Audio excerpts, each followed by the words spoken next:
Om Swastiastu.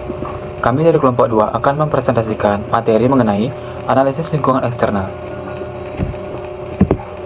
Sebelum mempresentasikan hasil materi kami, perkenalkan anggota kelompok 2 yaitu ada yang pertama Idewa Ayudhya Regina Putri, NPM 124, yang kedua Dani Wayan Ariantika, NPM 334, yang ketiga Dani Komang Ayu Mahyani, NPM 434, yang keempat ada Igusti Agus Budana, NPM 483, dan yang terakhir ada Putu Yuni Arningsih, NPM 558. Materi yang kita akan bahas adalah mengenai analisis lingkungan eksternal, lingkungan umum, lingkungan industri, dan hasil analisis lingkungan eksternal.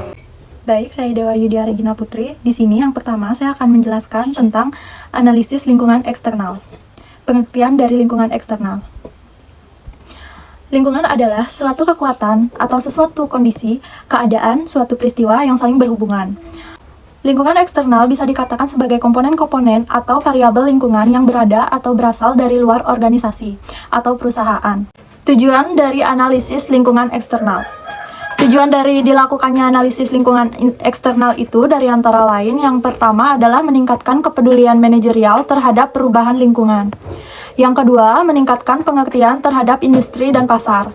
Yang ketiga, meningkatkan pemahaman dalam pengaturan multinasional. Yang keempat, meningkatkan keputusan alokasi sumber daya manusia. Yang kelima, memfasilitasi manajemen risiko. Yang keenam, di sini memusatkan pada pengaruh utama dalam perubahan strategi. Yang ketujuh, beraksi saat permulaan tanda bahaya. Dan yang kedelapan, mengidentifikasi adanya peluang-peluang bisnis. Yang kesembilan di sini menyediakan benchmark untuk proses evaluasi perusahaan terhadap kompetitor.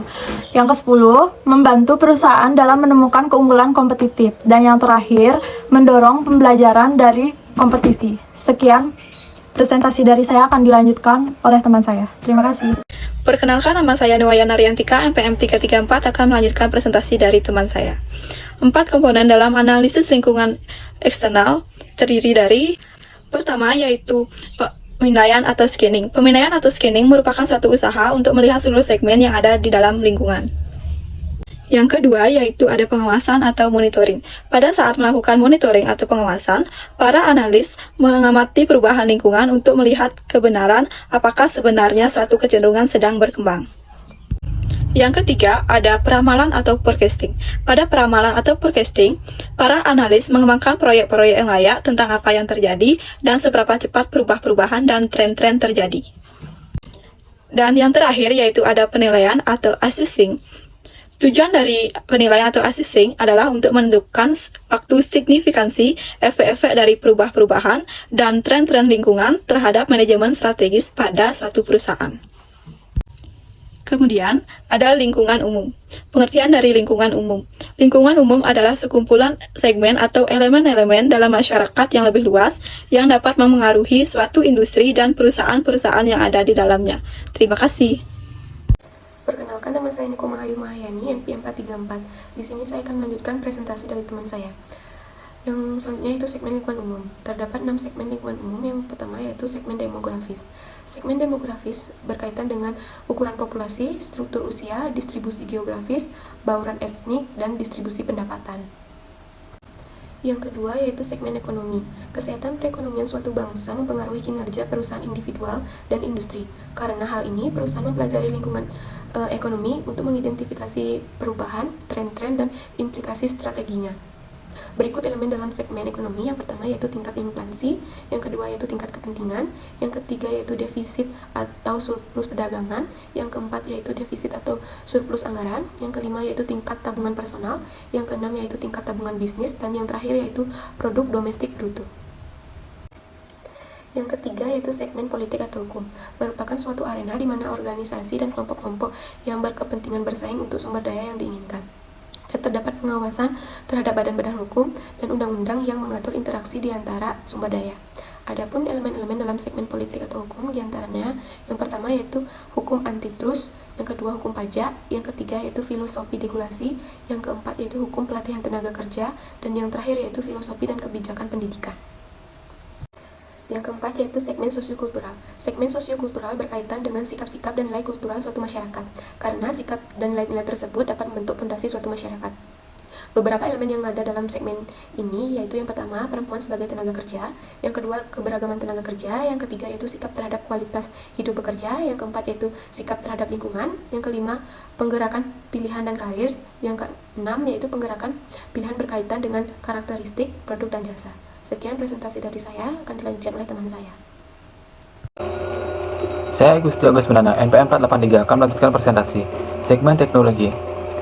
Segmen teknologi ada inovasi produk, aplikasi pengetahuan, fokus pada privat dan pemerintah yang didukung oleh pengeluaran riset dan pengembangan, dan teknologi komunikasi yang baru. Segmen global. Segmen global ada peristiwa politik penting, pasar global kritikal, negara-negara industri baru, dan atribut-atribut budaya dan institusional yang berbeda. Pengertian lingkungan industri. Lingkungan industri adalah serangkaian faktor-faktor ancaman dari pelaku bisnis, supplier, pembeli, produk pengganti, dan intensitas persaingan di antara pesaing yang secara langsung mempengaruhi perusahaan dan tindakan secara tanggapan kompetitifnya. 10 elemen lingkungan industri. Ada pemegang saham, pemerintah, pemasok, komunitas lokal, pesaing, pelanggar, kreditur, serikat buruh, dan kelompok kepentingan khusus dan asosiasi perdagangan. Perkenalkan, nama saya Putri Arningsih, NPM 558. Di sini saya akan melanjutkan presentasi dari teman saya sebelumnya. Hasil analisis lingkungan eksternal. Hasil dari analisis lingkungan eksternal adalah dapat mengidentifikasikan faktor-faktor di luar lingkungan perusahaan atau peluang dan ancaman yang mempengaruhi kelangsungan bisnis perusahaan seperti ekonomi, politik atau hukum, teknologi, dan sosiokultural. Contohnya, dilakukan analisis yang bertujuan untuk mengetahui lingkungan eksternal perusahaan dan strategi yang dapat diambil dalam menghadapi persaingan pada PT Telkom Indonesia Tbk. Hasil dari analisis lingkungan eksternal pada Telkom Indonesia menunjukkan posisi perusahaan terhadap lingkungan eksternal memiliki posisi yang kuat dengan mendapatkan persentase laba bersih teratas setiap tahunnya dibandingkan perusahaan telekomunikasi sejenis. Berdasarkan analisis lingkungan eksternal, perusahaan menerapkan strategi konsep build, borrow, dan buy dalam menghadapi pesaing. Kesimpulan, analisis lingkungan eksternal adalah suatu proses monitoring terhadap lingkungan organisasi yang bertujuan untuk mengidentifikasikan peluang atau opportunities dan tantangan atau threats yang mempengaruhi kemampuan perusahaan untuk mencapai tujuannya. Lingkungan eksternal memiliki 3 bagian utama yaitu lingkungan umum, industri, dan pesaing. Dan proses analisis lingkungan eksternal memiliki 4 langkah yakni pemindaian, monitoring, peramalan, dan penilaian. Sekian presentasi dari kelompok kami ucapkan terima kasih. Om Santi Santi Santi Om.